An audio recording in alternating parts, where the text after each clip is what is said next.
Para sa dugang nga mga balita sa Negros kag panay mangin kaupod ta si Adrian Prietos. Adrian? Yes, Jers, mga kapuso, madamong ganyan salamat. Magkagugma, ginhold up sa kilid sang dalan sa Bacolod City. Motorsiklo ang cellphone sa mga biktima na taban. Nakatutok Irene Pedreso. Sa kuha sa CCTV, makita nga nagadalagan pakato sa Tiangge ang lalaki nga nakaputi. Nagpanuktok ini kagintinguan pa nga buksan ang tabon. Gilayon nga nagabot ang babae nga nakahudi kagkasubo nga nagapangayos ang bulig. Kuha ini sa kilid sang dalan sa Barangay Alanginan, Bacolod City.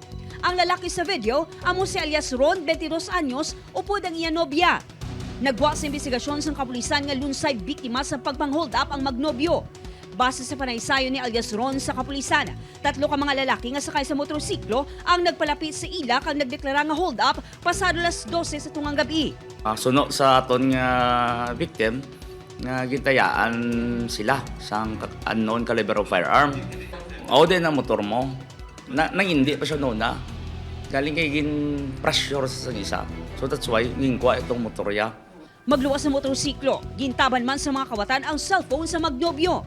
Ang Tiangge nga nakuha sa CCTV, ginapanag-iyahan ni Maricar.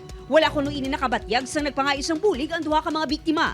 Temprano pa kami nanarado sa time na to. Kay wala man kami nagdawom nga may matambay pa. Kay lain ng chimpo daan sa nga moto nga time.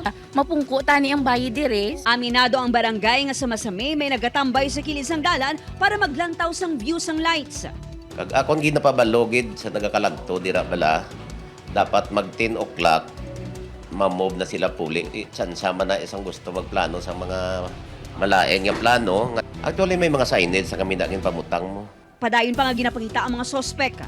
Wala nagpa-interview sa news team ang magnobyo. Upod kay Reynald Castillo, Eileen Pedraso. 1 Western Visayas.